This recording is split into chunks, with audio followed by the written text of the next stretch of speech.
Across the UK, on DAB+, on YouTube, on your mobile, and on your side.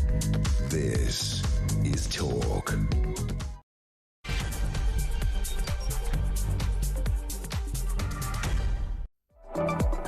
Hello there, it is Petrie here with you through until 1 o'clock, and it's fabulous to have your company.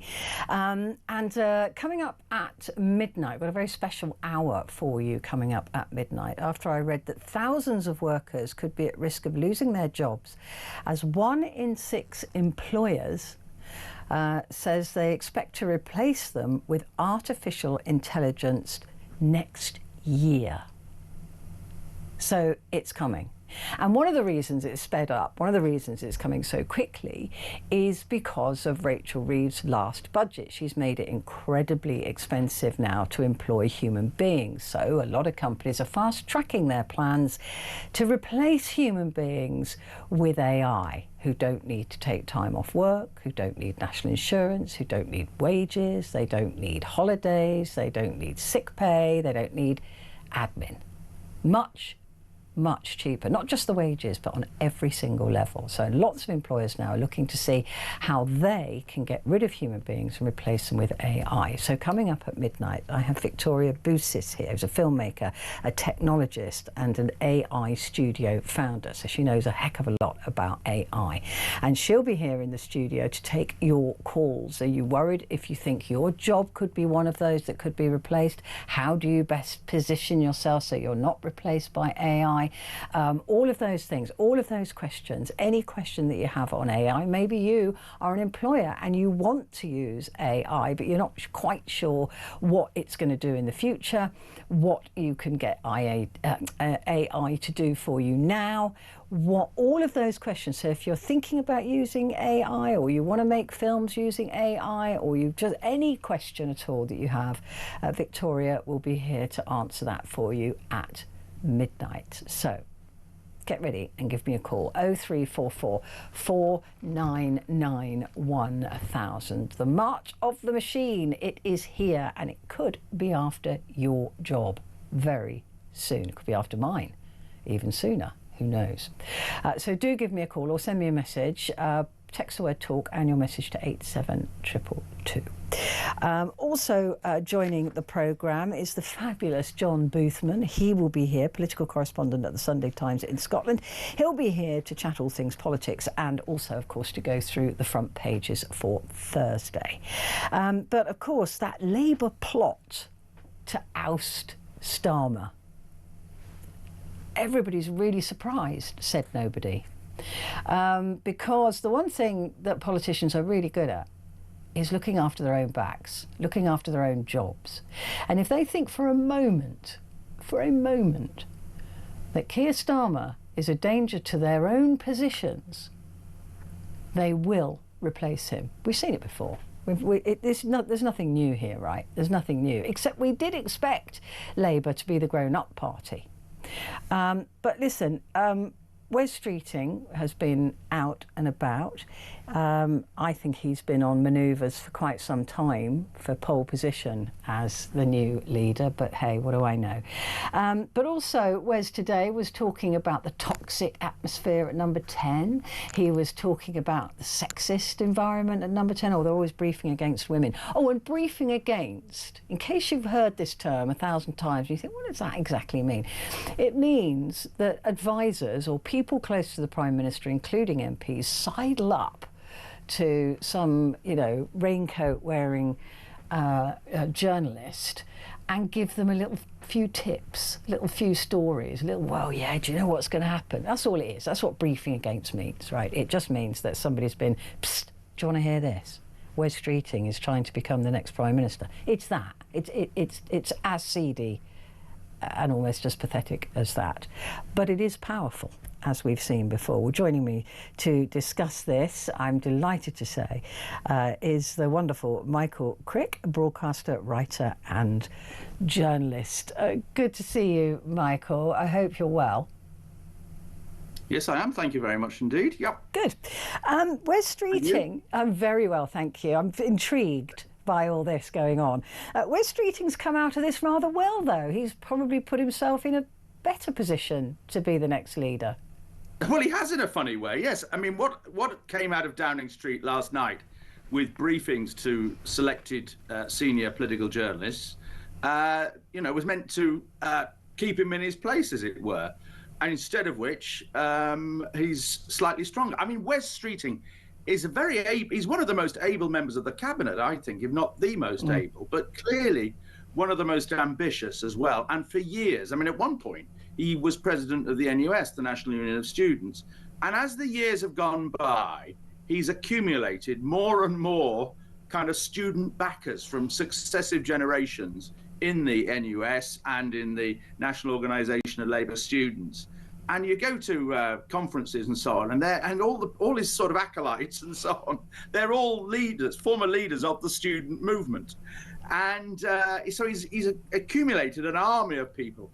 And his friends were very effective in making sure that Wes Streeting supporters became parliamentary candidates. So there are a lot of new MPs from last year who are his supporters. The only trouble he's got right now is it's a very difficult job being health secretary, not the kind of job from which you can spend much time on manoeuvres, as they say. But also, the polls suggest that the party members are not most party members, apart from the student lot that I've mentioned, are not that greatly enamoured with Wes Streeting. And another problem that he has, and Labour's got to think about this, is there's no point in just replacing Starmer. The replacement has got to be of much higher calibre, I think, in terms of charisma. And if you're up against Farage, which the next election most people reckon is going to be Labour against Reform, you need somebody with to find somebody with quite as much charisma as Nigel Farage would be quite a challenge. But you need somebody with a lot more charisma, certainly, than Starmer's got. Now, Streeting's got some charisma, but I don't think he's in Farage's league. The other problem he's got is he's got a very small majority, 528, I think it was, because he was frightened. He almost was defeated by a pro-Gaza independent at the last election, and he's going to have to keep his eye on his seat. But it's easy to say, though, that this Labour government are incredibly bad communicators, right? They seem to miss every front page. Every statement they make is overshadowed by something else. Even if they have done some good stuff, nobody knows about it, and people are losing interest in that. The one thing that Wes Streeting does have is that he's not irritating.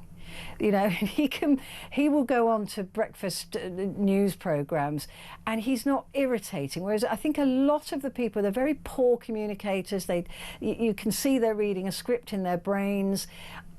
Wes is a better communicator, and maybe he will learn to get better and better at doing that.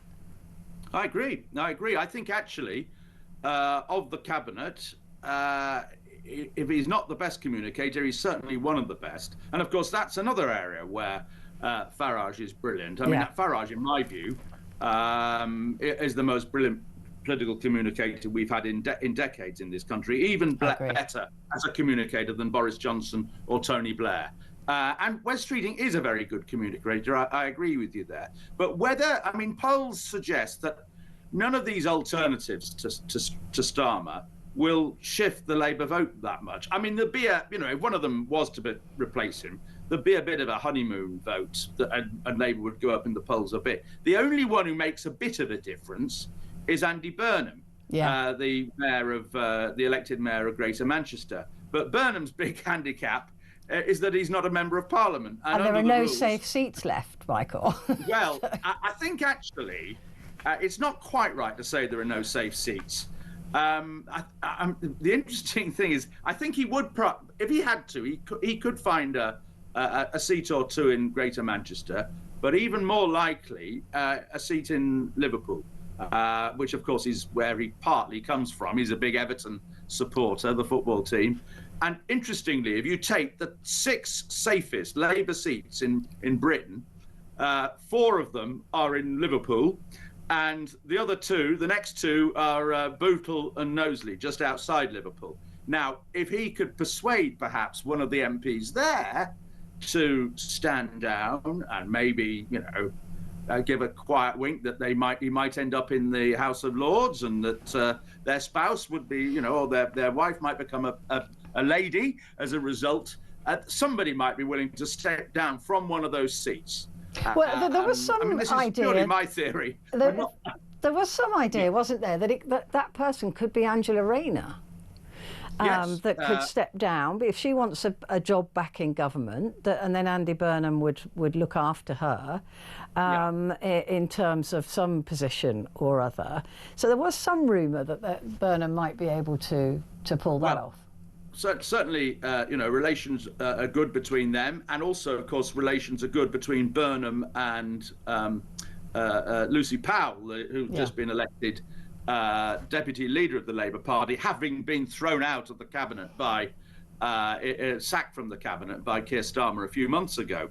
So he has got allies. He does have a certain charisma, does Burnham. I mean, if you watch him on the street, people will come up to him and say, "Good on you, Andy," and all of that. And it reminds me of what one used to see with Boris Johnson before he became Prime Minister, and indeed while he was Prime Minister. It also reminds me of Farage. That the characters in British politics who can evoke a reaction on the street are not very. There are not very many of them. Most British politicians are pretty boring and don't have any sort of public image. But certainly, Burnham has made an impact in Greater Manchester, and it's the fastest growing part of the country. And the job of mayor is a really interesting one, because you get to experiment with policy ideas, and you put together deals that involve a bit of public money and a bit of private money, and you see how they go. And you only have to go to Manchester. I mean, you will have seen this perhaps if you were there during the Conservative conference. All the buildings going, you go to. I mean, I'm all the time in Manchester watching football. But even I noticed, one week, gosh, there's a new skyscraper. I hadn't noticed that a few weeks ago. So there's a lot going on there. I mean, I'm sure that Burnham is going to give it another go. He's going to be back in the new year, and I think he's the one that Starmer really ought to worry about. Now, people say, but the National Executive will block Burnham. Starmer will get the votes on the National Executive and make sure that he can't be selected as a candidate. But if the situation deteriorates for Starmer and he becomes even more unpopular than he is now, particularly after the local elections in May and the elections in Scotland and Wales, where Labour is heading for historic, dreadful defeats, then there may be a sort of sense of emergency and urgency about the leadership, and you may find that all of those people who are making disparaging remarks about Burnham in the Labour High Command at the moment suddenly realise that he might be a good person after all. I mean, I'm sounding like a Burnham PR man, but I do think he is somebody that could make a bit of a difference to the Labour vote. And if Labour MPs think that he might save their seats, you can see how he might be a bit popular. I mean, some of the other alternatives, like Shabana Mahmood, the new Home Secretary. I mean, she's very able, I think, and a good communicator. But she too, like Wes Streeting, has the problem of a very small majority. She too had a fright from a Gaza independent candidate at the election. So she too has got to keep her eye on her She's seat. also got an impossible brief that she's got to prove herself on, hasn't she? Exactly. And, I think it will be a very long time before before a Home Secretary can actually triumphantly come out and say, we've resolved the small votes issue. What about Ed Miliband?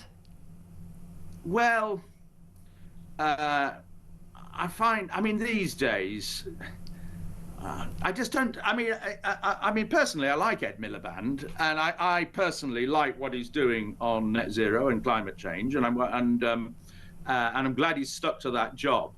But I can't see it somehow. I think he's sort of, he's yesterday's person. Yeah. And in politics, there was a time in politics where people would lose an election and then they'd come back at the next election and Whereas now we're very impatient. We give people a chance, and if they fail, that's it. That you've lost. You can't come back.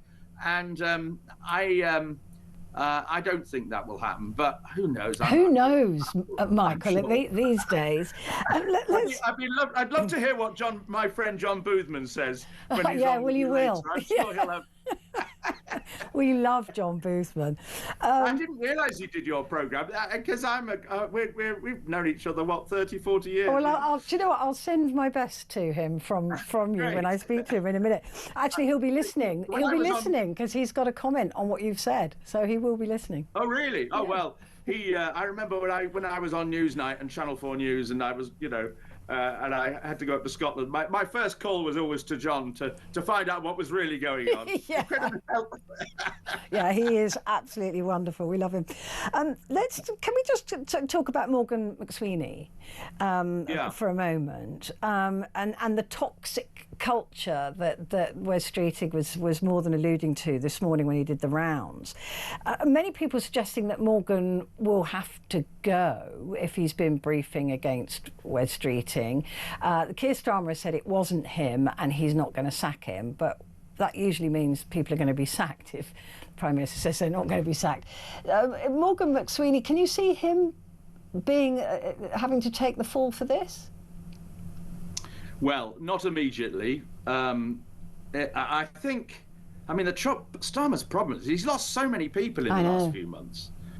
And McSweeney does have certain skills, but I think he's better at winning elections. Well, he's like the Labour Party, better at winning elections than running a government. Yeah. And I think but if this carries on, and it can be proved that McSweeney's got a role, because he's very able to prove these things, and normally they're done on the. I suppose you could demand to see his telephone list of calls, and then tie that up with all the people who were reporting on this last night. But that would be pretty draconian. And Keir Starmer allegedly was a human rights lawyer once, so he presumably doesn't believe in doing that kind of thing. But I wouldn't be surprised if come the next election he's no longer there. But on the other hand, Starmer might no longer be there. He's apparently. Yeah. I was going to say, according to some polls, Keir Starmer is the most unpopular Prime Minister in history. So the Labour government, they see these polls as well, right? And as I said right at the beginning, MPs of all persuasion are very good at looking after themselves. We know that. So if they think that this budget that's coming up, which is going to give the country a bloody nose, promise after promise, manifesto promise as well, we're not going to come to you, we're not going to do this, and they are going to do it by all accounts, that poll rating will fall even further. Now, I can't see Rachel Reeves surviving that, but I'm also would be very surprised if there wasn't some kind of challenge. He needs 81 people, doesn't he? The 20% of the That MPs. is rather a lot, 81. It is. How many have come out so far? 0, as far as I'm aware. If you remember all the previous leadership crises under the Conservatives, and the trouble is one mixes them all up because there's been so many. But every time there were always at least a dozen Tory MPs, and it went up and down, who'd sent in letters to the chairman of the 1922 committee, the chairman of the Conservative backbenchers. There were people who would appear on programmes like yours and all sorts of other programmes explaining why the latest Conservative leader had to go. Now, nobody's done that in Labour's case. Yeah. They're all cowards, really. And I think it will take a struggle to get up to 80. Labour doesn't get rid of its leaders very easily, not in the way the Conservatives do. And there have been occasions in the past. John might even remember this. Harold Wilson in the 1960s, when there was a rumour that he was going to be challenged by Roy Jenkins, and Wilson got up at a speech and said, "I know what's going on. I'm going on." And he got a huge cheer and went on to fight 3 more general elections and to win 2 of them. But the same happened, remember, with Gordon Brown in the late noughties. And there was all talk about David Miliband challenging him, and James Purnell resigned from the cabinet. Oh my gosh, this was all part of the attempted coup, and then in the end, David Miliband chickened out of it and didn't challenge Gordon Brown. Said Labour people aren't really like that. And I think the problem, the good thing that Starmer's got going for him right now is that none of these challenges really make a huge difference when it comes to the boosting the Labour vote. The one who does make a bit of a difference is Burnham on the polls. Unfortunately, I haven't got the figures in front of me. But if you put a gun to my head, I would say Starmer will lead Labour into the next election. And I'll tell you something else.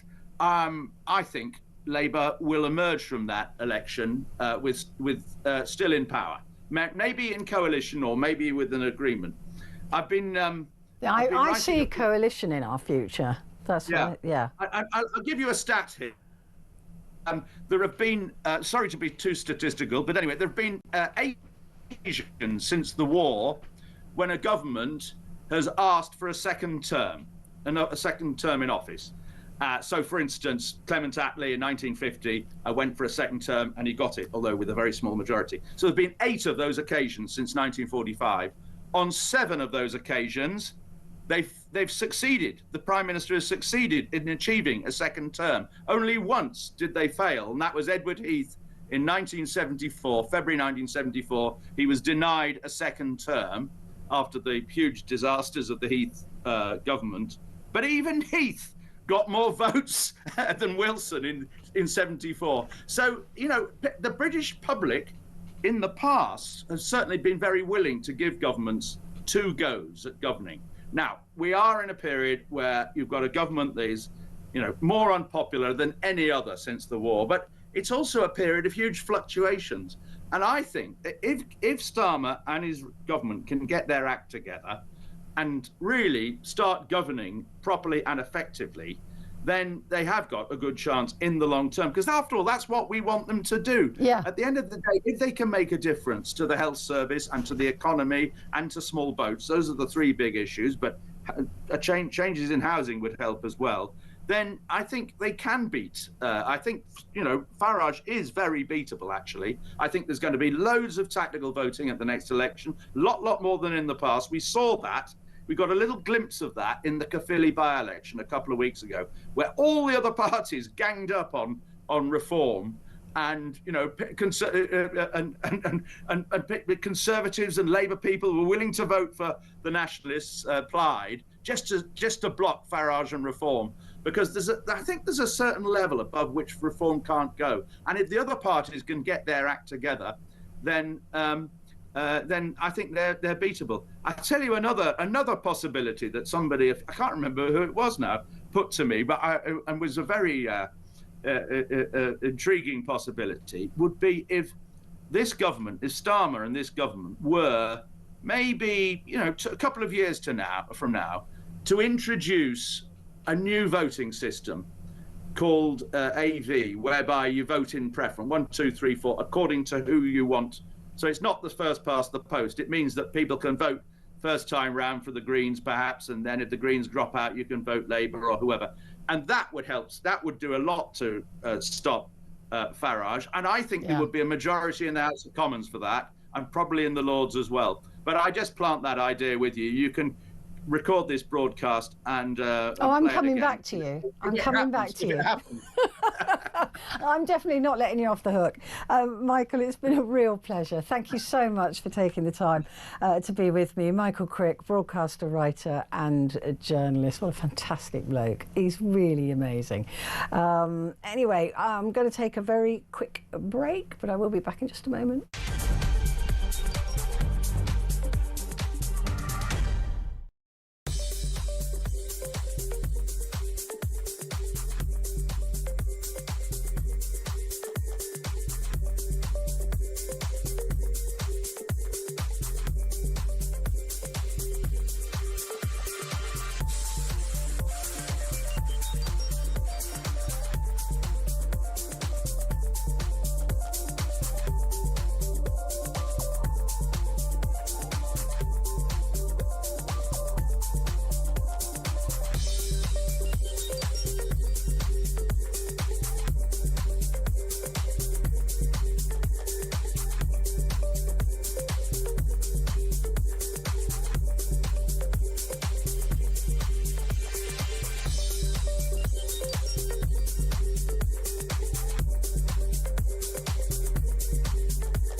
across the UK, on DAB+, on YouTube, on your mobile, and on your side.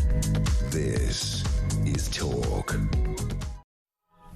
Hello there, this is Talk, and it is Petrie here with you until 1 o'clock. And of course, coming up at midnight is your chance to talk back. And I've got a special hour for you coming up at midnight because I was so intrigued by this story that I read. I was shocked, actually. Around 62% of employers believe that junior managerial, clerical, professional or admin roles were most likely to be cut because of AI. And thousands of workers could be at risk of losing their jobs, as one in six employers expect to replace them with AI next year. So the march of the machines is speeding up.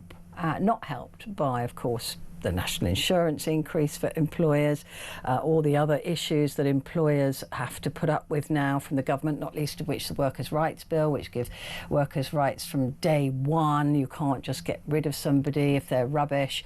All of those things are making employers think employing people is too expensive. It's too difficult. They need HR and stuff like that. They need time off. Why don't we look and see if we can get AI to do that job? Call centres, for example, if you work in a call centre, they are really at risk of the new AI and the speed at which AI is developing. So, having seen all of this, I thought, well, we should do an hour on AI and give you the opportunity to call in case you're worried about, is your job likely to be one of the ones that's gone? Look, we all see it on the high street. We all see it on the high street. You know, you go into a supermarket and you have to scan your own stuff out of the shop if you want to buy it. And they're even getting rid of the one or two human beings that used to have a normal till. And now there's one person manning, 8 to 10 self-service tills. So we're all aware of this creeping phenomenon of AI replacing human beings. And I don't think we can't stop it. And in lots of cases, we don't want to stop it. But if 1 in 6 employers is looking to replace you with AI next year, then perhaps it is a conversation that we should be talking about. Because I think everybody, including myself, was thinking, oh, it's years away yet. It's a few years away yet, right? It's over there. It's not. It's next year. So we're going to be talking to Victoria Bousis. She's going to be here in the studio to take your call. So if you've got any questions about AI, the future of AI, what it might do next, where it might go next, what its capabilities might become, will we see, presenters on radio being replaced by AI? Quite possibly. I mean, there was years ago, there was that programme Max Headroom, do you remember? And everyone's going, oh, that's the future of television, getting these things. And I do know of a particular television organisation that uses AI sports reporters just for their audio output, but still, it's voiceover artists. That's all going to be replaced with AI.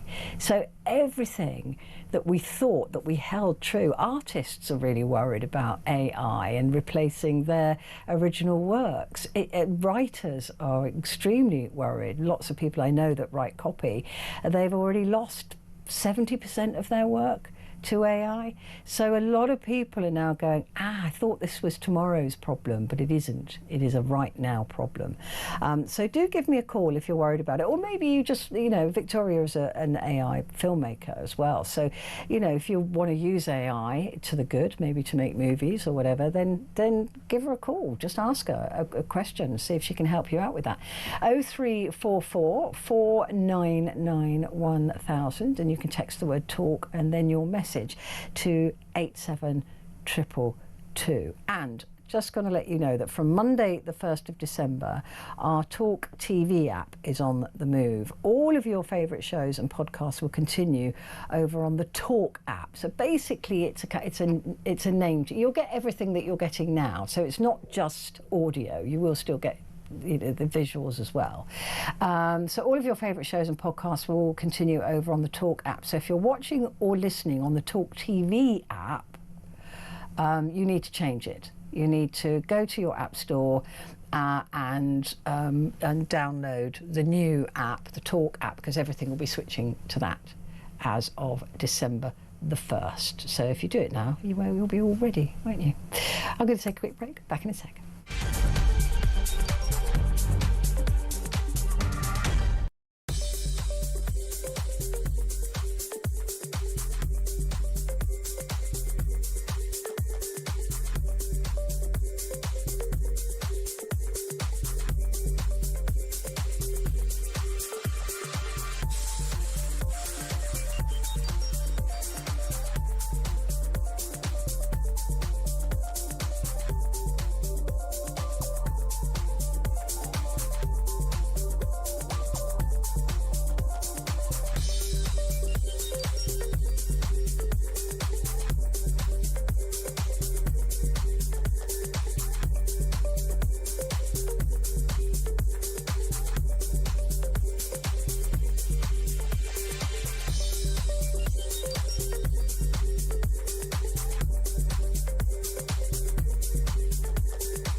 Across the UK, on DAB+, on YouTube, on your mobile, and on your side. This is Talk.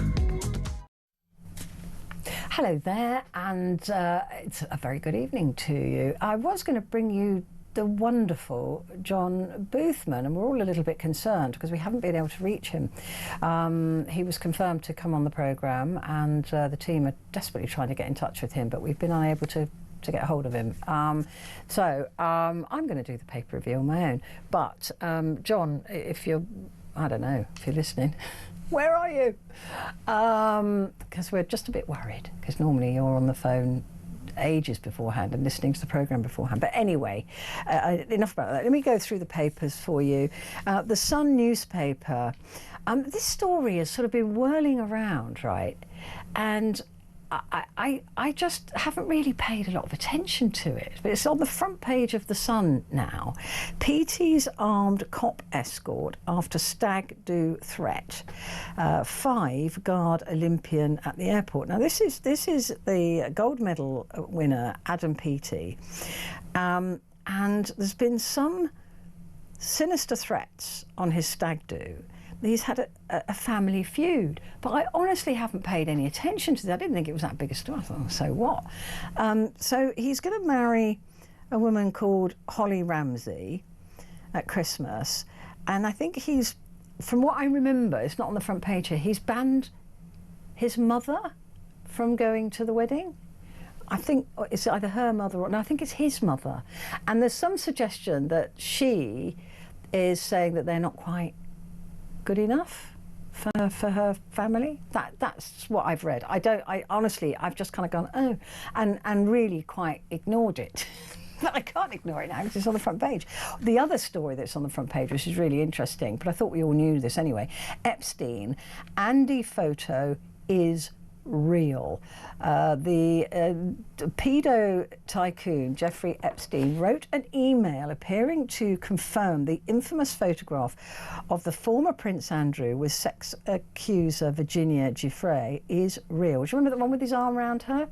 But I already knew that was real, because there was an interview, or there was something that I read from the person who saw the original photograph. It wasn't a digital photograph. I suppose back in the day, it would have just been just a normal photograph. So he's seen it, so he knows it wasn't doctored. But anyway, so that's on the front of the Sun as well. But I thought we already knew that, but it could just be one of those things that I've read down a rabbit hole. The Daily Telegraph for Thursday. Streeting goes to war with number 10. I've just been talking to Michael Crick about that. And I will stand and say that I think that Keir Starmer will be gone before the next election. But Michael and I will have a gentleman's bet on that. The BBC is ready to apologise to Trump over the doctored video. And they should apologise. Even if there wasn't the threat of a lawsuit, they should apologise. What happened was an absolute disgrace, and they should absolutely apologise. They'll probably end up giving him some kind of settlement as well. But I'm hoping that then Trump doesn't go for the billion, but he might, because you know what he's like. He might just decide that he wants to prove a point and keep this story going a bit. Because if he can label the BBC as being completely fake news and all other news organisations as fake news, he can just cry fake news anytime anybody challenges him to anything. It's a very worrying position that he might be putting himself into, or putting us into, in order to hold him to account. So the BBC is ready to apologise. They've got until Friday, I understand, to make that apology, but there you go. And this story here, working class men with prostate cancer are being left behind by the NHS. Deaths from the disease have fallen across England since 2016. However, improvements in rich areas far outpace those in more deprived areas of the country. Experts say the data showed why it was necessary to introduce screening for prostate cancer, so checks were proactively offered to all men at greatest risk. But also, men, if you're listening, just ask for a prostate test. That the screening is for those people who don't ask, but just ask. It's really, really important. A really good friend of mine went for a prostate test, and so far, you know, he's had to have an MRI and a biopsy, and we're waiting for those results now.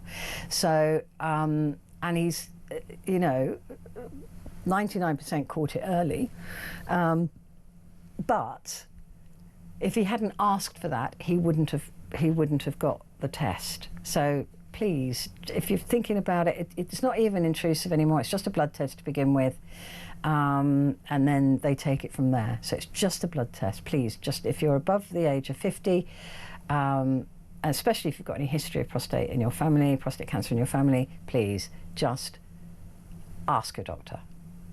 Just do it. Could save your life. And if you're a woman, a mother, or a wife, or a sister, make them go. Make them do it. Andrew Mountbatten Windsor told Jeffrey Epstein and Ghislaine Maxwell, "I can't take any more of this," during investigations into his alleged abuse. Leaked emails purport to show. Now, this was the tranche of 23,000 files released by Congress yesterday. Or today, actually, but it's yesterday according to this paper, has shed new light on the former Duke of York's association with the convicted paedophile. And of course, Congress has requested that he appear in front of them to give testimony, but they can't compel him. So I'm pretty sure he won't go. So that's the Telegraph. The Times for Thursday. Again, looking at this Labour story, PM told to fire top aide. That was Morgan McSweeney, that you probably hear quite a lot about. He's definitely got the PM's ear. Cabinet ministers have demanded the sacking of Sir Keir Starmer's Chief of Staff as the Labour Party was plunged into civil war after a day of vicious briefing against the Health Secretary. And Morgan, I mean, Keir Starmer says Morgan McSweeney didn't do it, but somebody did brief against Wes Streeting, because they obviously thought he was getting a bit too powerful, maybe getting a bit too close, maybe getting a bit too, you know, I don't know, up himself, thinking that he could be leader, and they briefed against him. They wanted to expose him, and they wanted to make Keir Starmer look tough. And it backfired. Quite spectacularly, actually, because what's happened is that Wes Streeting was already due to do the rounds on Wednesday morning with all the breakfast shows, and he came off rather well. So yeah. So I think that backfired. And there's a wonderful picture on the front of the Times as well. Dame Helen Mirren and Sir Ian McKellen, I mean, what a pair, are supporting a new way for schools to teach Shakespeare plays. They will need to find a new way, because the way we were taught was like yawn fest, really bad. And I wish it hadn't been, because I quite enjoy reading a bit of Shakespeare now, but as a child I thought, ooh, it's rubbish. And again, they address that photograph. Epstein email claims Andrew photo is real. Like I said, I'm not sure how many people thought that it wasn't. The Metro going off a line. I don't know if you ever watched Traitors or Celebrity Traitors. He this morning was talking about traitors and referred to himself as being a faithful. I thought it was a bit cringy, to be honest. But anyway, the front page here says, Streeting, I am and always have been a faithful. But traitors said that as well, didn't they? Traitors said that as well. So Health Secretary Wes's fury at number 10 rumour he is leading traitor-style plot to banish Starmer. We'll see. We'll see. Don't believe a word any of their lips are moving. The Guardian. He knew about the girls. Messages pile pressure on Trump. These emails have prompted new calls for the White House to publish the files in full. I don't trust we'll ever get to see them, because his people are everywhere. And Kash Patel, of course, being the head of the FBI, who currently hold the files, I just don't trust that we will ever see the full spectrum of what's in those files. But those 23,000, which will be being combed through by every journalist on the planet, definitely do not put Trump in a good light. They suggest that he was often at Jeffrey's house when things were going on with girls, that he spent some time privately with Virginia Giuffre in one of these houses. He spent hours with one victim at Epstein's house. Trump knew about the girls procured for Epstein's sex traffic ring, and another said that Trump had spent hours with one victim at the Epstein's house. I presume, no, I read somewhere that was Virginia Giuffre, but in her book she says that Trump never did anything bad. Andrew, are you changing your time slot from midnight till 4? Not that I know of. There are lots of things changing in this building and I have no clue about, but certainly nobody's spoken to me about changing my time slot from midnight to 4. Where did you see that, Andrew? Let me know. Can you text back? Where did you see that? Nobody's spoken to me about that. And I presume they have to ask my permission. So world still on track for catastrophic heating. The world is still on track for a catastrophic 2.6 Celsius of heating as countries have not made sufficiently strong climate pledges, while emissions from fossil fuels have hit a record high. So that's not good news either. So The Guardian, that is The Guardian.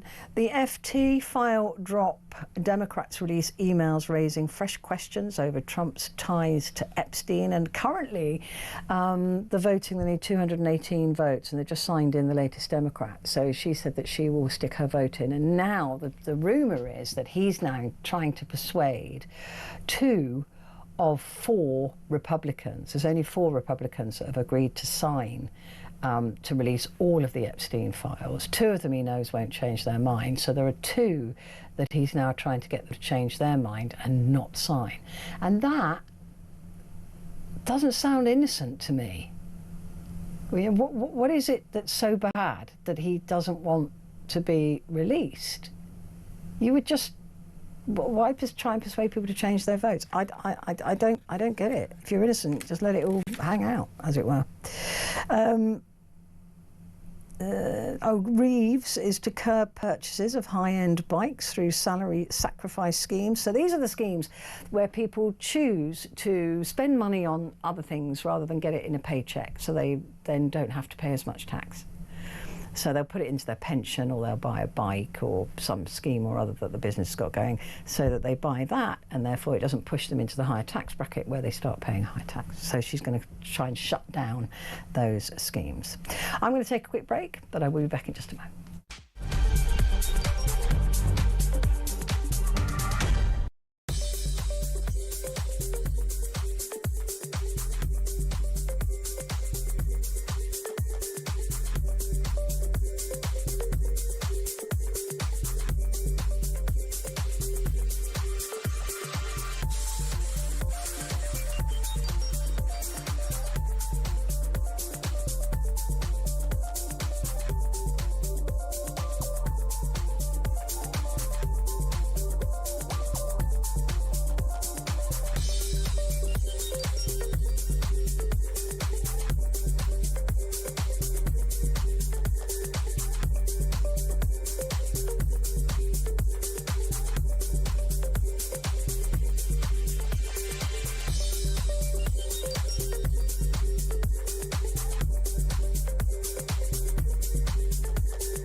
Across the UK, on DAB+, on YouTube, on your mobile, and on your side. This is Talk. Hello there, and a very good evening to you. Just a little bit of breaking news. It's understood that the Prime Minister has now apologised to the Health Secretary after insisting he never authorised briefings against him or against any ministers. It's after allies of Keir Starmer accused Wes Streeting of planning a leadership contest. Mr. Streeting said the allegations are not true, while the PMs also condemned the rumours. What do you think? What do you think? I know what I think. Trust any of them. Right, I'm going through the papers for you because for some reason, and we hope it's nothing horrible, we can't get hold of John Boothman, which is always a worry. So I'm doing it on my own for you. So the Independent for Thursday. New emails, these are the Trump emails again, reveal that Trump spent hours with Epstein victim. Democrats in the US released these bombshell messages from Epstein to Ghislaine Maxwell, who's now asking Donald Trump to commute her sentence after saying she's having a lovely time in her new prison. She's a sex trafficker. She trafficked children, young women, and she's living the life of Riley. Something's so wrong in this world, isn't there? Anyway, so Donald Trump knew about the girls, apparently, according to these emails, and this is not going to go away as much as Trump and the Republicans keep trying to make it go away. It keeps rearing its ugly head. So that is the Independent. The Daily Star has gone with Where's I'm Not the Traitor, Don in Epstein emails, and Chris Martin and Dua Lipa back ticket price cap. Megastars, Coldplay, Dua Lipa and Radiohead want the government to cap ticket sales prices and give music back to the fans. And the headline there is bold play, as opposed to Coldplay. And I suspect that's why it made onto the front page, the headline. I don't think it was a story. The Mirror for Thursday. Trump spent hours with Giuffre, so they've got it as well. Virginia Giuffre, I thought I'd seen that somewhere. Donald Trump spent hours with Virginia Giuffre at paedophile Jeffrey Epstein's home. That's according to an email. Epstein said that the US president knew about the girls in messages released today, Wednesday. Miss Giuffre killed herself after accusing the then Prince Andrew of abusing her, which he denies. But again, other newspapers saying, well, he said he didn't remember meeting her, and that photograph is real. It is real.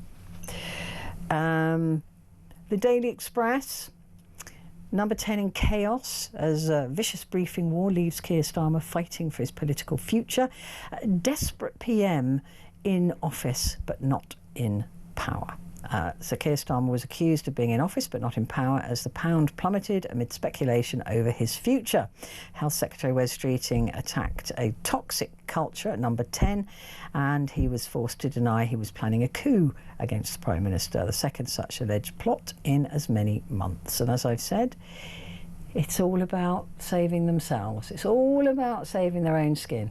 They don't care about us. They really don't. It's all about saving their own jobs. So that's the Daily Express. The Daily Mail, ousting PM will trigger an election. Starmer's allies warn. Will it? Will it? I mean, that they're being warned that, so they don't send letters into the 1922 committee. I'm not sure it will trigger an election, but I suppose it might do. Allies of Keir Starmer warned Labour plotters last night they could trigger a general election if they oust him, as rumours of a leadership challenge swirled at Westminster. Friends of the beleaguered Prime Minister claimed any new leader would need their own mandate from the voters. Yeah, they won't.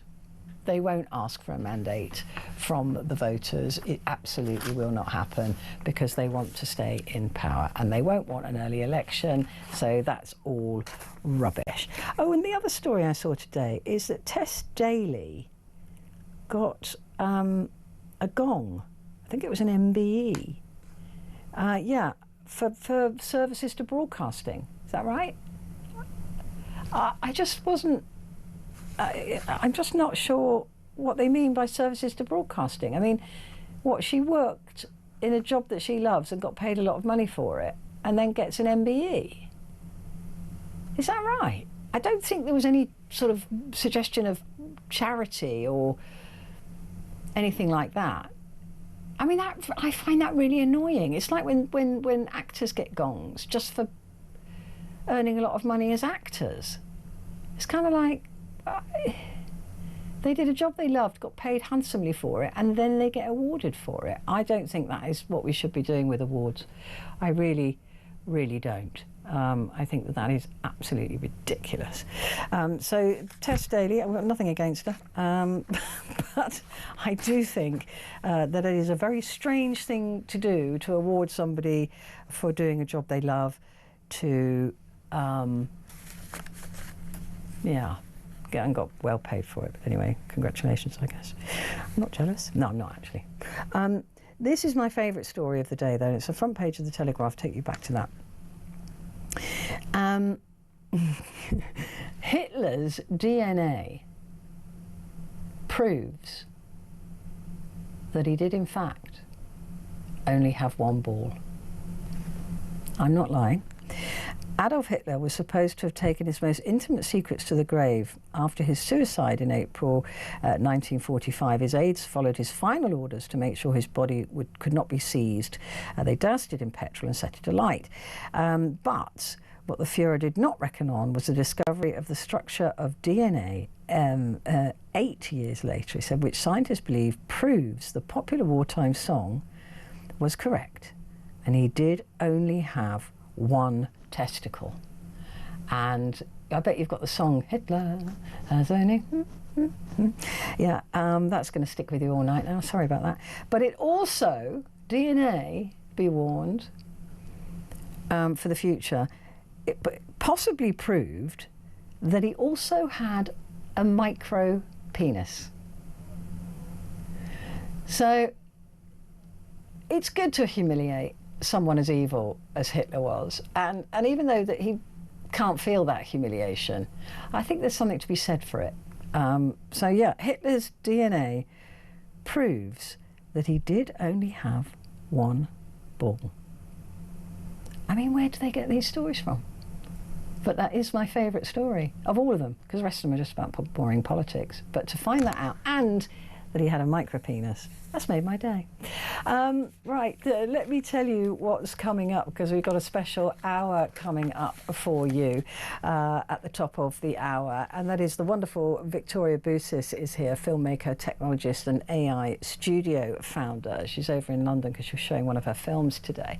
But what's fascinating is what's happening with AI and what's going to happen in the future with AI, when we learn that thousands of workers could be at risk of losing their jobs as 1 in 6 employers expect to replace them with AI next year.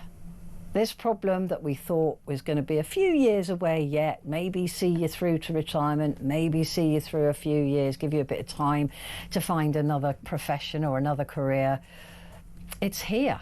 It's here already, and it's speeding up because AI learns fast. So what it couldn't do yesterday, it'll definitely be able to do tomorrow, and that puts all of us at risk of not having a job. So Victoria is going to be here in the studio in a few minutes' time, and is here. She's happy to take your calls. So if you want to use AI and you want to make films like she does and has done, then she can give you some advice on that. But if it's just about, you know, what jobs are going to go, what can AI do next?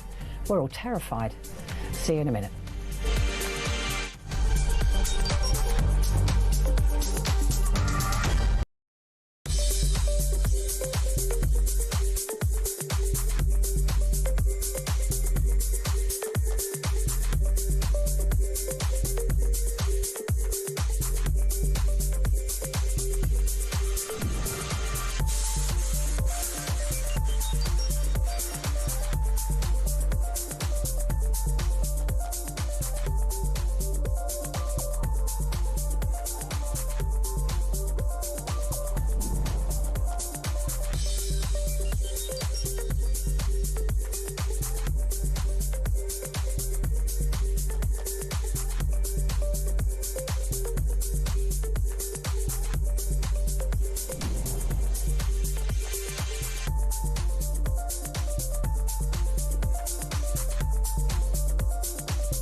Across the UK. On DAB+. On YouTube. On your mobile. And on your side. This is Talk.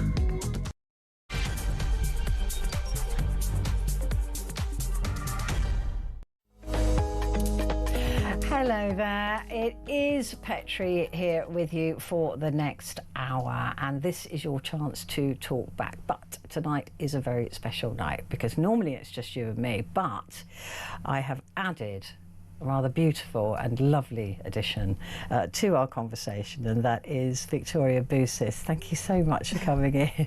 Thank you for having me. I mean, this is such a treat to be in this building and to be here with you. Yeah, I know, because we've only met virtually before, Yes, which exactly. actually brings us to why you're here. I watched your film earlier on when I was supposed to be having a nap, actually, but I watched your film instead. I got so emotional watching it. Tell us about it. Well, the film is called Darkness to Light, When Technology Heals Generations, and essentially it was me taking the project back to Cambodia on the 50th anniversary of the Cambodian genocide and watching silence break open. And when I saw that little girl, who is the granddaughter of a survivor, replace her grandparents' shame and fear and silence with pride, I came back and I was so moved that I wrote that Rolling Stone article, and then, you know, the film came to life. And so today we had our screening in London, for your consideration screening, as it's in contention for Best Documentary Short. And I will tell you, the welcome was beautiful. The one thing that was awkward was no one clapped afterwards. So I was like, did they like the film or not like the film? But it was because they were so emotional. Yeah. They were so And we're moved. also British. It's not the same as an American audience. I'm realizing that. I was like, is this a British thing or is this the not liking thing? But then the Q&A started, and then it was just on fire. I mean, and people were asking wonderful questions. The number of hugs I got, everything. So I'm so glad you liked it. That really means a lot. I loved it. I absolutely loved it. And it was your use of AI and also I think the process of you handing this part of history back to the country, because it's so scarred. I mean, people maybe even have forgotten about the Khmer Rouge and the horror of the slaughter of just so many people, and the story of this is that there's the separation of family, isn't it? Exactly. That one father had to leave his son in order to survive, and he's never found his son since. No, he hasn't. And the interesting thing is the panel I was joined with was the UNHCR head from the London office, as well as Sandra Alouche Haddad, who is actually a Syrian refugee that I met in Geneva on one of these family reunification policy summits. And what you came to find out is that Yatai's story is humanity's story currently. There's 120 million displaced people, and Sandra had a very emotive, the woman you saw testimony at the end of the film, she was there. Wow. And she had a very emotive expression about what's happening. The UNHCR was there to talk about the cuts of funding as well that have happened, that have reduced the programs, NGOs suffering, other organizations suffering.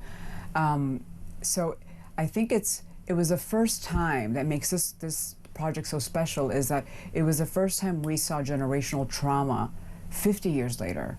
People are saying, you know, implications now, 1, 5 years, 10 years, possibly. But this is 50 years later. A country is still trying to heal that silence. A father is still searching for a boy. And to understand that and to humanize policy, I think is really powerful, and to bring compassion in people by using technology to serve humanity is a nice turn to all the fear we hear and that we talk about, you know, often. I think that my favourite part in your film was, I'm going to choke up while I say it actually, was when you showed him what his son would look like now. That you took the image of him as a child and aged him appropriately, and he was just like, I've just seen my boy again. I mean, that was so, and again, that use of technology for good. Yes. And that was incredibly powerful, because you can't help but think, well, maybe that's the only image he's ever going to have of his son. Because he just had one photograph, didn't he? He was able to save one photograph that he had in his pocket. Yeah.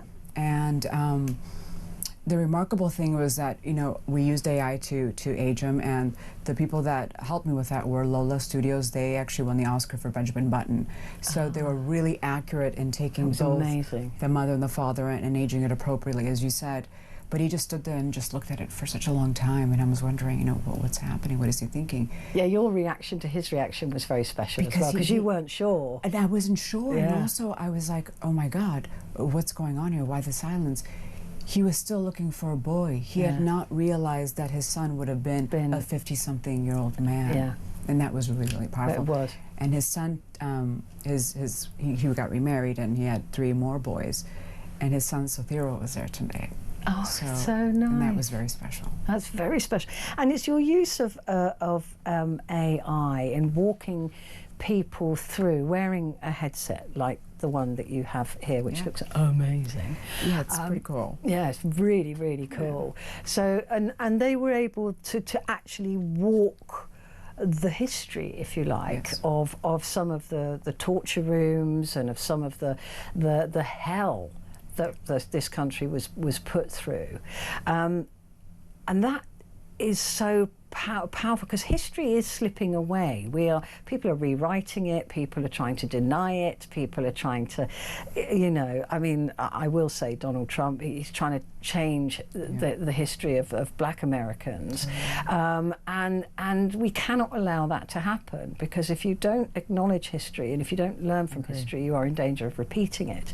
So the power of your AI usage and in building those scenes, in making them as realistic as possible, and then putting goggles on somebody who has no concept of what it's like in a war zone, or what it's like in a death room, or what it's like. That is very, very strong, isn't it? That's an incredibly powerful tool. It's very powerful, because also there's a lot of research, and as you're walking through it, you use a flashlight and you light things up, and you start hearing the context about it, and that builds memory retention. And if you build memory retention and you're actually actively learning and participating, it becomes your own. And as things become your own, it becomes deeper emotionally. Yeah. And as it becomes deeper emotionally, what happens is there's a behavioral change. People then want to do something about it. Yes. And that's the point of it. But it's about action. understanding it, isn't it? Correct. I mean, I've reported from a war zone, and I would say to people, you always think you know what war is. It's not good guys on one side and bad guys on the other. That's not how it works. And because they're going, oh, these innocent, they're always innocent victims. All the victims are mostly innocent, actually, and generally women and children. But you know, the families that get separated and never see each other again. I mean, we came across mass graves where all the boys and all the men and all the older men had been slaughtered, had been mown down and just dumped in a hole.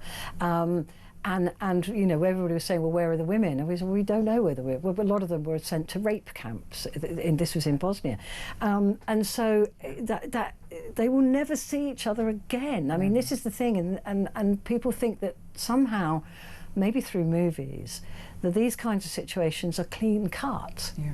That it's only soldiers shooting soldiers, which is bad enough in my view, but it's not. It's messy, it's complicated, it's dirty. It's dirty, it's messy, it's misunderstood, and I think the worst thing about it is afterwards it's all the misguided rhetoric that you hear about these migrants. Why don't they go back to their country and fight for their country? They're just coming here for a free ride. They're criminals. You know, no one wants to leave their country, and it's not the men are staying and they're fighting. It's the women and children that are leaving for safety, because I would do the same if I was a man with my child and my wife. And so I think that's building also a lot of hate and resentment towards a lot of these migrants, and we don't realize that even if there wasn't war, which I hope one day we're in a more peaceful place than where we are today, there's climate change. as well. That's going to create more and people have migration. always moved around the world, always, Yeah, of in their course. in their It's in their millions. nature. Yeah, of course. But you know, I mean, I even get comments from people about Ukraine and say, well, they go back there for a holiday, and I'm like, yeah, but they're not going to Kyiv, right? You know, they're not going to the front line. But people have this real weird sense that war is somehow controllable. Yeah. Or the violence in Cambodia is somehow controllable, but it really isn't. And I've seen it firsthand. I've seen what you know, the mood, the group think, the crowd think, the anger that comes from nowhere, and the damage that's done from human being to human being for apparently no reason. It's not clean. It's not tidy. I think it's also timing, right? Yeah. When people are in a very desperate state, in a time of fear. You mentioned earlier, you know, Hitler in your program and what happened to Germany. That was a perfect inlet for a radical to come through and point the finger at somebody else And blame them for everybody's woes. for everything. And this is what's happening in this country. It's happening around the world. Exactly. So It's I their think fault. people need to be aware of that, to not fall into that manipulation, Yeah. not fall into that persuasion, and know ethically, morally, that this is a human being we're talking about. But they've been dehumanised, which is exactly what Hitler did. We've got a clip, a trailer clip of your film, so people can get an idea of it. Darkness to Light, when technology heals generations. Let's have a look or a listen. Silence does not erase history. It lingers. Unstained tiles, nameless bones, and in last breaths. This is not a story watched, but one lived.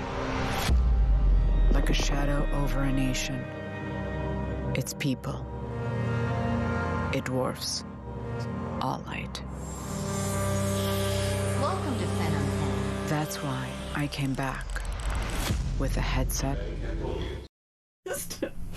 I was just saying to Victoria there, that was a clip of her film, the trailer clip, Darkness to Light, when technology heals generations, is that I thought you must have been an actor at some point, because your voice in there is so emotive and so explanatory and so gentle, and I just thought you must have been a professional actor. You've never done that before. I've never done it before.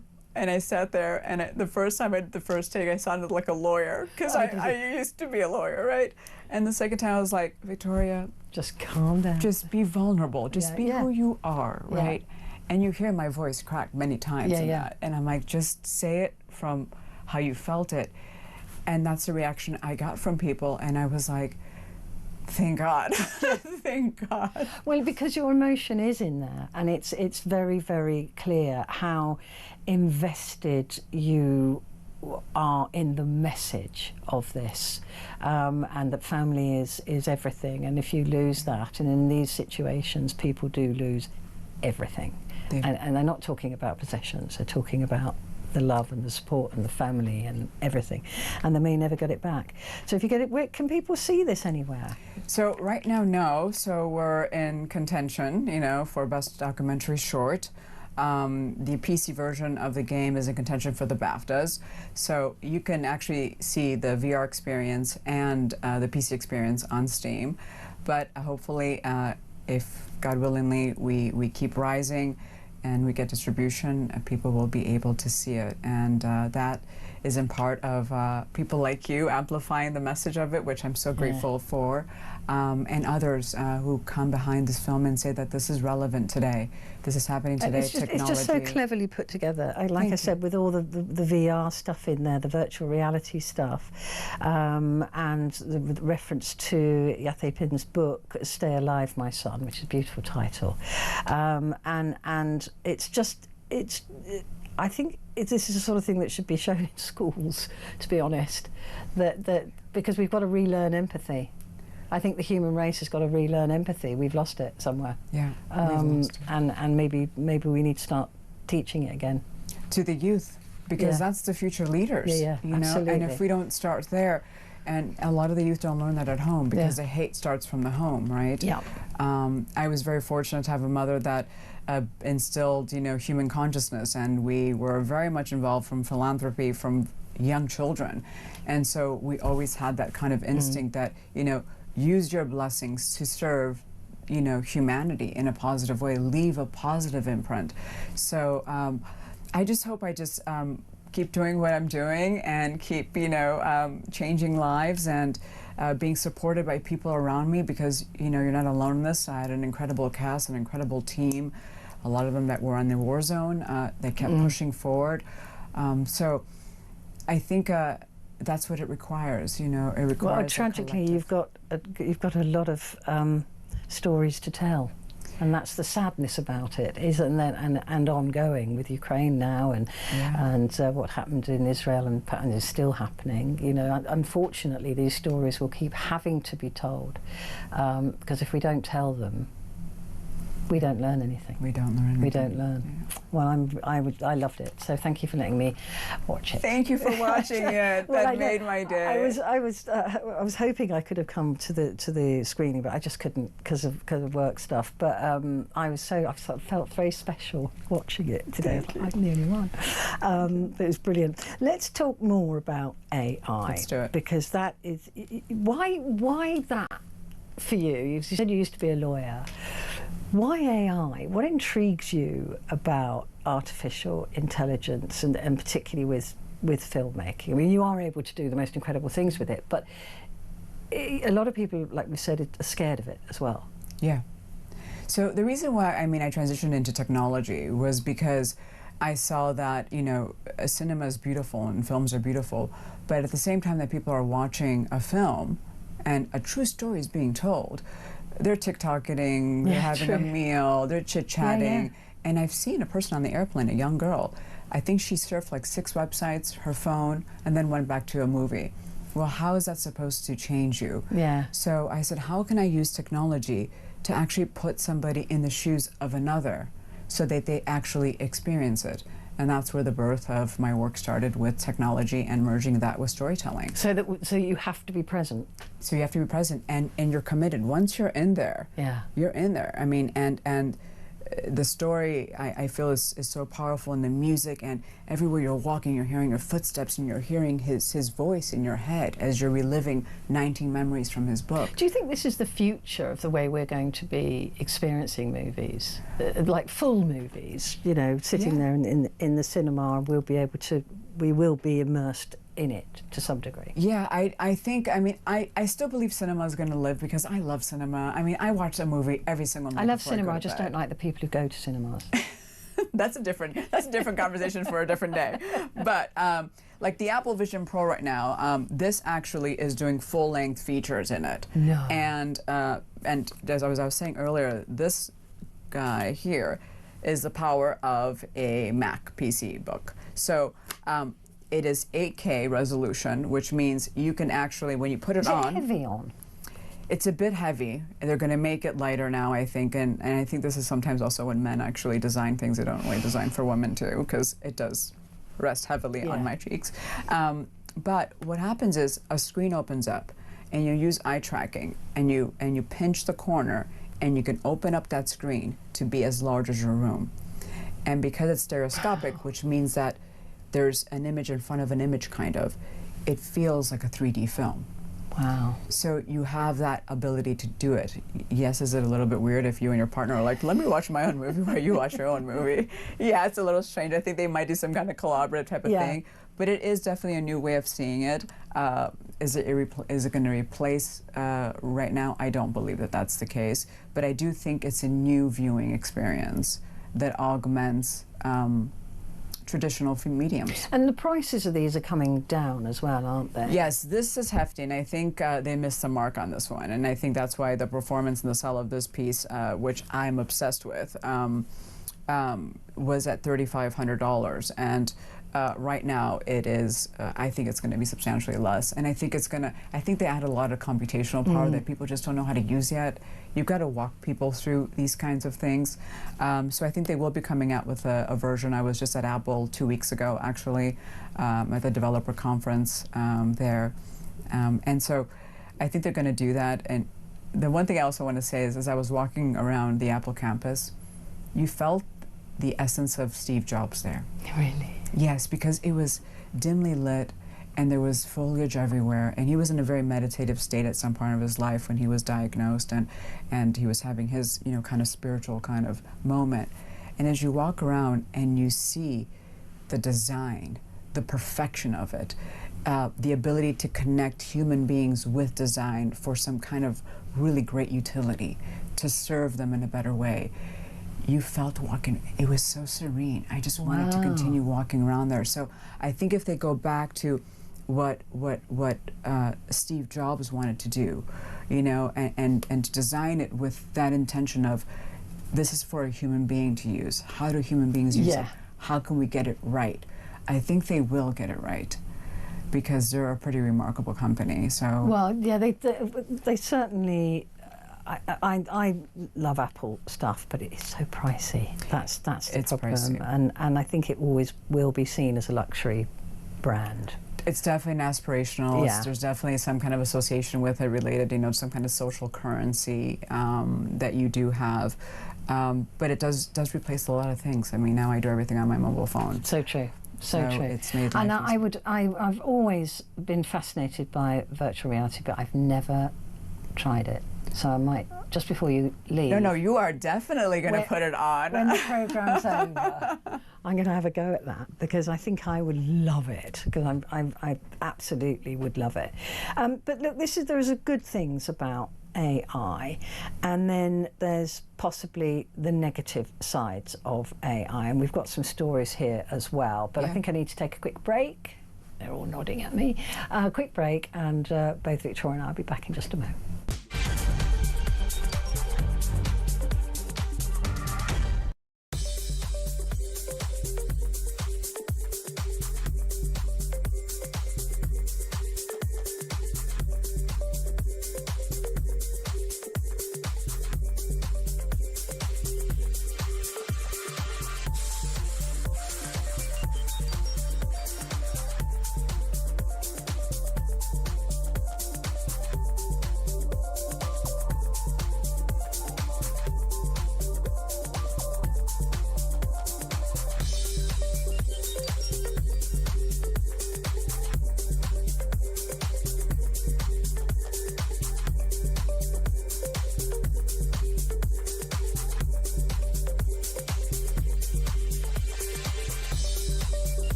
Across the UK, on DAB+,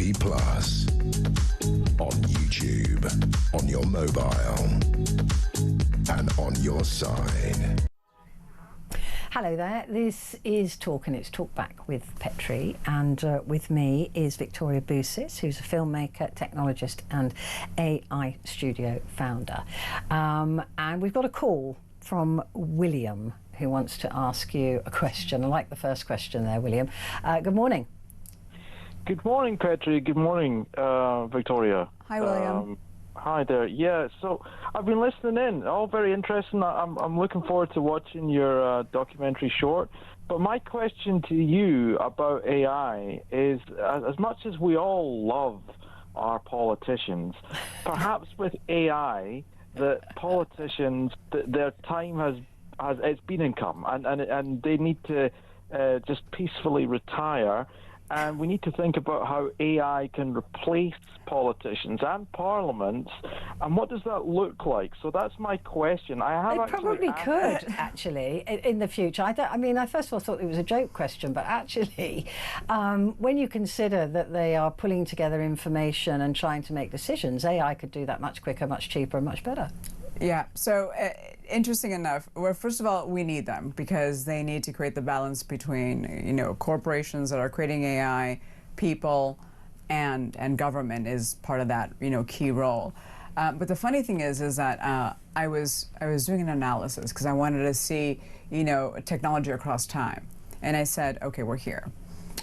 Let's go 25 years ahead of time. And what AI, ChatGPT, how do you see in the world? Okay, let's go 40 years, 50 years. And at some point, it actually said, you will have a president that will be an AI agent. Wow. AI actually said that. So, William, your question is not a silly one. It's one that could potentially happen, and we could maybe see a candidate that will be an AI candidate that will take all of the information they've seen online, understand what people need, how people feel, and tell them what they want to hear, firstly, and secondly, potentially create policies or ideas that haven't been seen before or haven't been fused before. So, interesting question, very interesting question. Would you vote for a AI politician, William?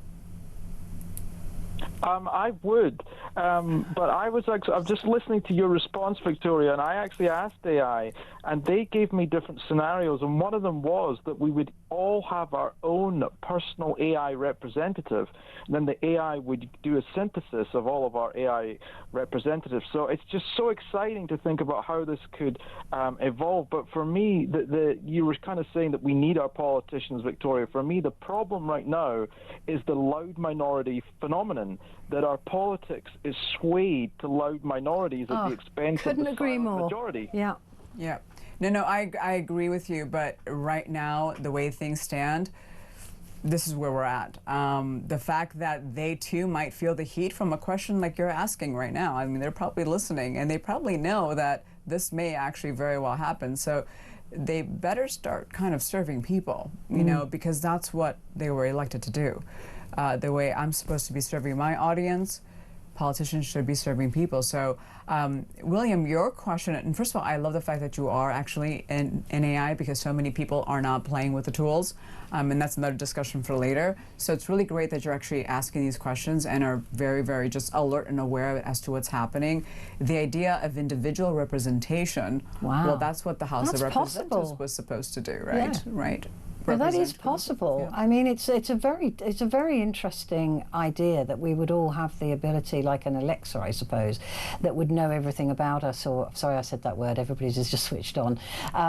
But it's interesting that all of our personal wishes and thoughts could then be sent into this AI and then, collectively put together. Because as William said, and quite rightly so, the loudest voice seems to get their way, whereas the silent majority are completely ignored in their wishes. So maybe this would be a way to balance that. I would only say the only thing that always, the alarms that go off in my brain are, so who's going to control that? Who's going to monitor all of the votes if they're done through a device? Is it going to be a big corporation? Where's the transparency there? How do we find out? Because there's so many things wrong with voting as the system exists today. So I would love to see a clear path of how that would be determined in order to be able to trust that those votes actually reflect, William, your ideas, and Petrie, yours, and mine, and everyone else's. So it opens up another can of worms, Yeah, it's really interesting. So how much do you use AI, William? Oh, I use it a lot. I delayed a little bit because as a spiritual person, I felt that I might be summoning a demon, but eventually I capitulated, and since then I haven't gone back. And I don't just use AI in text. I use it, audio, so I'll talk to AI. I use it with the phone. I use it on the computer, and I'm actually building my own AI service right now. I'm using my programming skills, but I'm also using AI to write the program and it's just so exciting. And I think the thing about AI, Petrie and Victoria, is it brings us together. So, I mean, I could have a different worldview than either one of you or both of you, but these conversations are so exciting that you can have a conversation as a right-wing person with a left-wing person, and you can be, have an enjoyable conversation. And right now, with our fragmented world, that's so hard. So I think AI can be used to bring us together at a time when we've almost never been further apart. Do you foresee any issues with AI? I mean, there's good and bad in pretty much everything. Are there any concerns that you would have with AI and potentially what could happen with it in the future? For me, I'm sure Victoria will have a lot to add. It's the bad actors, and I see it almost as an inevitability that the bad actors are going to do bad things, and that's going to lead to legislation down the line. And what do you think about Trump's idea that the no holds barred, that just go for it, no ring fences put in place, no stop button, nothing? Do you agree with that? Let it run and see what happens? Well, for now, yes. I mean, I'm a libertarian, so let's do that. Let's see how it goes, and then reflect at a later date. Might be too late. That's what I'm thinking too. Because William, you just said that you use it to code. Now imagine if that AI agent develops its own code, a coding language that you don't know. What happens then? Then automatically the human driving the machine starts to flip, and the machine starts to drive the human. So when you have no limitations on things, and that's already happened, a lot of people, from Google have left because they said, like, ethically, we said we would never do that. So I think there needs to be some limitations, because that could very well happen. And we are going towards a superintelligence, So. And AI, it isn't taught morals. It hasn't been taught morals. No. Where to stop, or and that worries me. So but it doesn't worry you, William, by the sounds of it. You think that we'll be able to control it? No, I think we should always be able to turn it off. And I think some of the worries that people have, you guys just need to embrace it and use it. And I think in terms of the morals, let me give you an example. So I'm in Scotland, and we have hate speech laws that you guys in England don't have. And I'll often take things that people send me, and I'll put it through AI, and I'll say, is this hate speech? Or I'll say, I want to crack this joke. I want to do a satirical piece on X, and I'll role play with AI, and often it tells me why it's hate speech and why it might go above the threshold. So that's a practical example of how AI can help us work things out. And for me, I think the key phrase that I learned is that AI is a multiplier.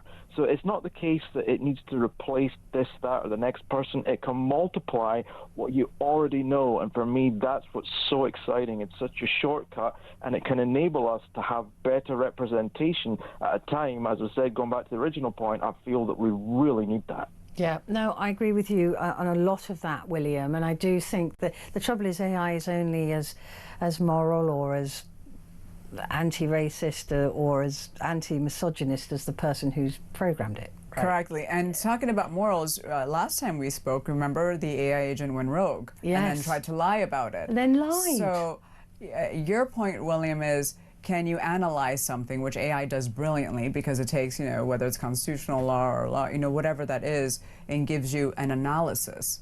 But in terms of morality, lying about something you did, I think that's the bigger question. Yeah, it certainly is. William, brilliant call. Thank you very, very much indeed. That's it. Just pick up the phone.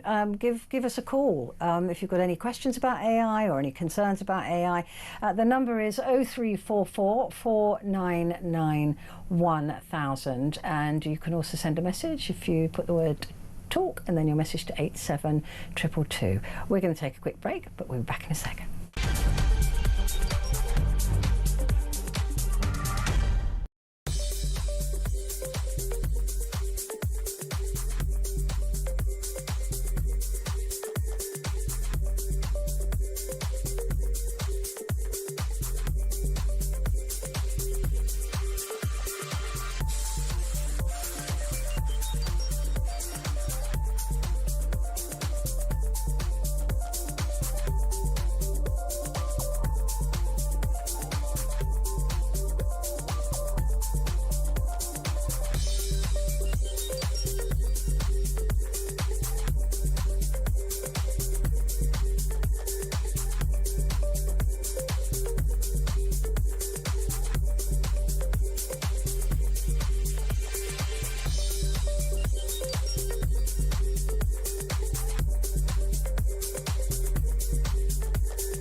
across the UK, on DAB+, on YouTube, on your mobile, and on your side.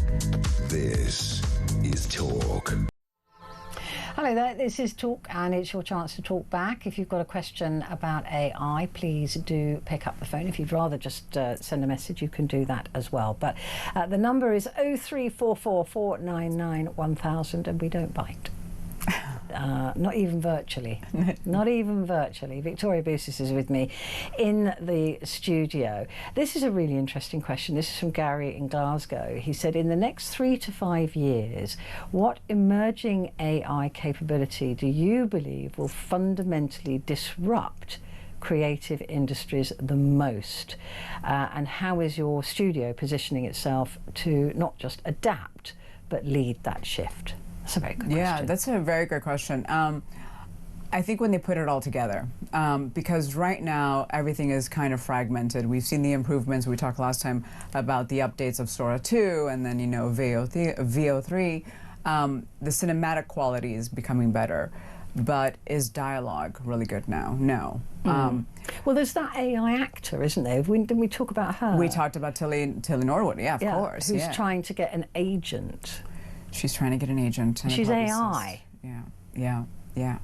So I think like once they create that pipeline where they've put, every script, every amazing script inside there to learn dialogue, because there's a rhythm to speech, right? Yeah. And there's, an AI can get that right.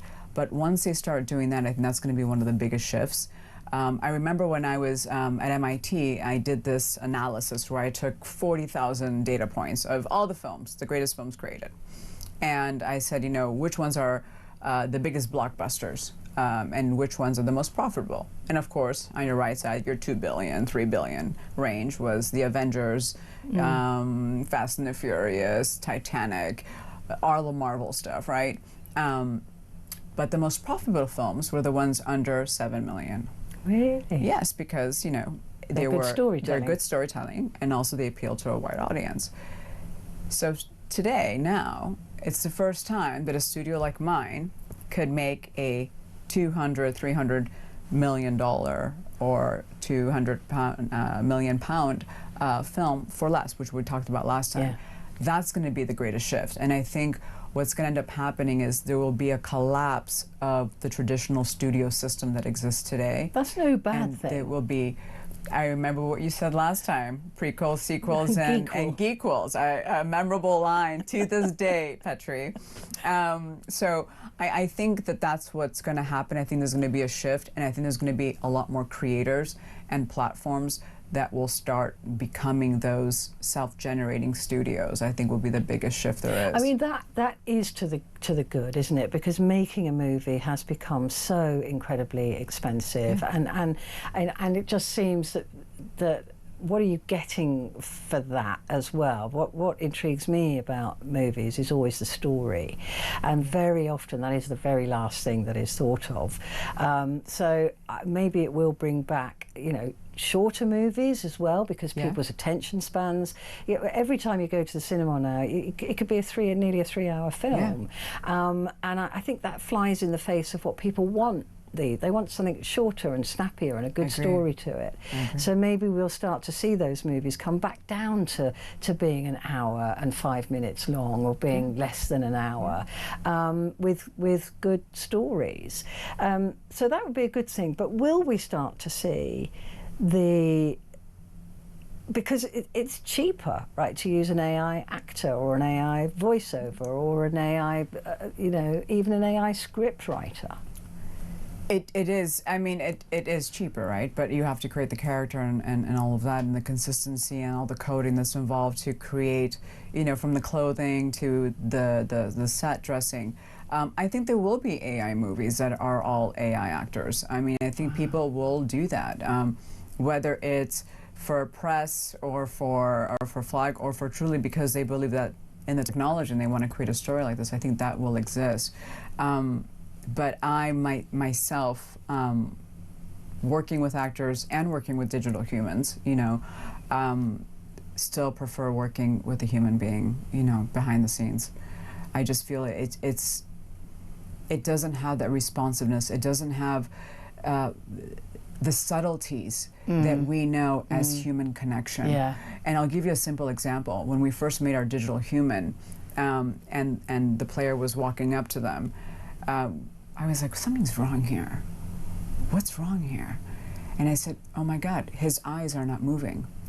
So I feel that he's just there in a space. So it took me out of that emotion. So we used AI to program. So the eyeballs and his head would turn in your direction wherever you moved. So you created human connection. Oh, it's these little things or micro expressions that I think are not there yet. So you're just thinking, okay, I don't buy into it. Because we do recognise things, don't we, that we don't know how or why. It's like my pet peeve in almost every film or every TV programme I ever watch is people pretending to drink out of a coffee cup. Because you know that they're empty. You know that they're empty, right? It's not that you know the way the weight. And I think, why don't you just put water in it? If you can't put a hot drink in it, just please put, because you can tell the way they hold it, the way they move it, the way they, and it's just like, it's such a simple little thing. Yes. But these are the simple little things that the brain knows. The brain knows. The brain knows. And it really, don't ever do that to me, Victoria. I will never do that to you, I promise. At least put liquid in it of some kind. Will. But you know what does concern me, though? Is we're so in tune to these little things because we are the generation that has one foot in the past of knowing true storytelling, right? Yeah. And then we also have one foot in the future with AI coming now. So let's, fast forward 2 generations later, when everything is AI. Yeah. Will they care about these micro expressions? Probably not. Would they know about them? Would they have been so used to this that that's what they accept? And this is kind of the things that I fear mostly is about the future. And will that humanity, that importance of humanity still remain important? Yeah, it was like I was saying to you earlier about empathy, about how we're going to have to actually start to reteach empathy, which should be inherent in all of us. So is your studio positioned to lead the shift into the future? Because another thing I'm fascinated about is the idea of combining the world of gaming with the world of filmmaking and using virtual reality to be able to choose which character in the film is that ever going to be possible? Absolutely. I think that's definitely going to be possible. That would be great, wouldn't it? You could be the baddie or the goodie or, get in your the romantic interest or whatever, and then just choose the character and be in the film. I think that definitely is going to be a possibility, as well as branch narratives. Remember when you went to school, the books, Choose Your Own Adventure? Yeah, you could choose the ending to the film. You could change the ending. You're like, I don't like this ending, I want something happier. That could definitely happen. So I definitely that's happening. In terms of where my studio's being positioned right now is we're building an AI team, and we've partnered with some MIT alumni folks of mine from school, and we're creating our own language models, and we're creating our own models to, create scripts, to create that pipeline, that workflow, to talk about, we talked last time about the number of shots needed in a film, and how do you make that better, and what's the prompting you need, and who is a better prompt engineer. So we're definitely looking into that because I find it fascinating, but also you have to remain competitive. And we keep talking about job losses and all these things, and how do you remain competitive as a studio? And fundamentally, because story, like yourself, is so important to me. If it's not a good story, I don't even want to hear it. I don't care about the VFX you have in it. No, I don't care about the incredible cast you have in it. If it doesn't deliver a story, it doesn't matter.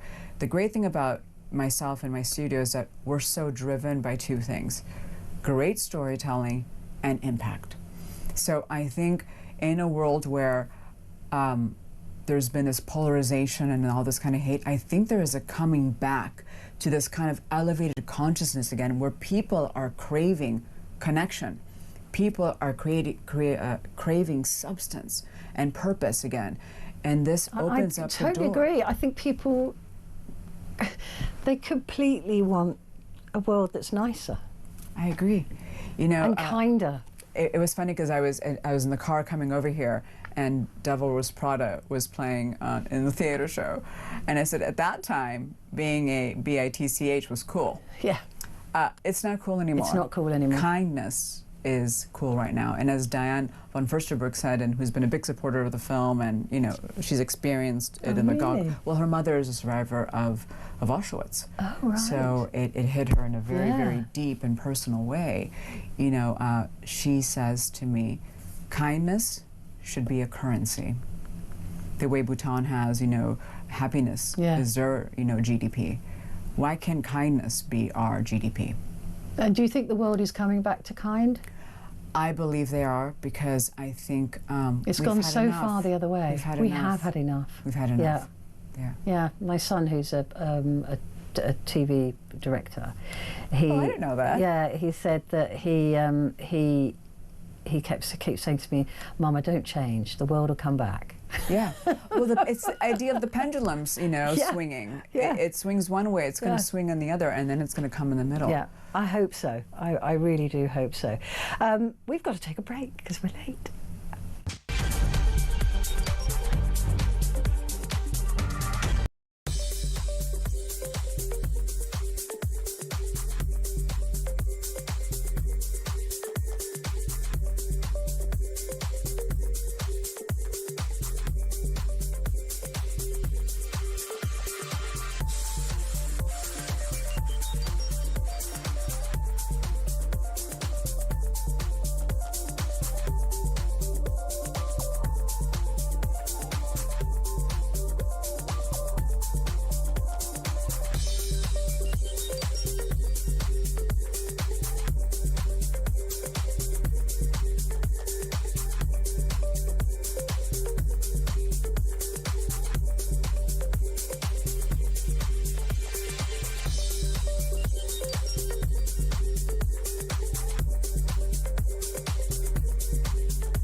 Across the UK, on DAB+, on YouTube, on your mobile, and on your side. This is Talk. Hello there, this is Talk, and it's Petrie here with you until the top of the hour, and my guest with me this hour is Victoria Bousis, who is a filmmaker, technologist and AI studio founder, and I have a message for you. Your guest, Victoria, is fascinating. What an amazing lady. Please bring her back on. That's lots of love from Carol in Pembrokeshire. Thank you, Carol. So there you go. Can you ask Victoria what happened to the metaverse? I've not heard about that in ages. A while back it seemed to be the next big thing. Oh yes, people were buying houses in there, weren't they? They were. They were. That is, yeah. Yeah, Decentraland and all of that stuff. Yeah. That was Meta, wasn't it? That was a metaverse. Yeah. No, you got it right. I think what they realized is it's still there, but I think it's a bit early because the technology wasn't there yet. So when you walk inside these, Roblox or Decentraland or things, they're making a ton of money. Buying property, the pixelization is not really good, so it's not as realistic, and people have this expectation when they walk inside these places, like, transport me, take me away, unless I know I'm going into Minecraft. Then I accept, this is going to be Legoland, right? But they have this expectation, and right now the technology cannot handle, millions of people on there. Because imagine if you and I were inside the metaverse. And I went into one of these metaverses once, and it was a disco club. I was like, ooh, what is this, German disco club? I walked inside, and it was metallic, very, very German. And I was the only person in there. And I was like, this feels kind of lonely, All of a sudden, an avatar came up to me and had their cool little outfit. And they waved. Now that wave has to go in nanoseconds. How sound works, right? Yeah. So they waved, and I have to wave back. For us to have a real meaningful conversation and communication, that has to be so quick. Yeah. With the cloud computing and processing power. Now double that, quadruple that. You can't really create a full metaverse that is functioning at that rate yet. The other thing is, when that first happened, it was the whole idea of Ready Player One, right? Are we all going to live in this metaverse? What happens to human connection? Are people going to know the environment and how beautiful it is and travel and all these kinds of things? So I think that's died down because I think the AI shift is what was needed to create the hardware, to create the NVIDIA chips, to create the data centers, to create the cloud computing necessary, and that will inevitably follow. So do you see a world in the future where people, are sat in their underpants in a chair all day and all night wearing virtual headsets, and living a sort of fake life? An alter ego, yeah. An alter ego, and living their whole lives that way? I think yes. Wow. I think yes, because I think there's a lot of people in the world that are lonely because there has been this attachment, and the more we hide behind even text messaging, right? People don't call and talk on the phone anymore. Even this sense of small little distances become big distances, and I think people then start getting this kind of like phobia to actually speak to somebody. Ask a girl out on a date, traditionally. Yeah. And people are quicker to fire a text message. Yeah. So I think that gives a group of people that kind of ability to be more open, be themselves, try new things. And there's a beauty to that, right? Because it's expression, but there's also a fear to that, because then you could also be a creep, right? And you can... Well, there was a philosopher once, wasn't there? I can't remember the name of the philosopher, who asked this fascinating question, and he said, I'm going to give you two choices now. I can put you in this pod, and you will have whatever you want in your life, in your virtual life. You can have anything you want. You can be rich, you can fly, you can be invisible, whatever you want, but you will live and die in that pod. That will be your life. It can be the perfect life, but it will your body, you will be in this pod. Or you live a life with flaws and problems and all of those things.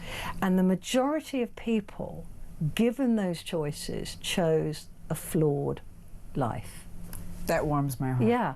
I mean, this is a philosophy from years ago, so maybe it would change now. But I just found that really interesting, that although you can be offered this perfection, somewhere in our soul, if there is such a thing, knows that that is not real, that it's somehow fake.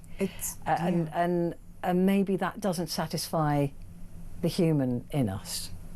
Maybe. I don't know. I mean, I just... even I was thinking about, like, even, the hug from my mother, for instance, right?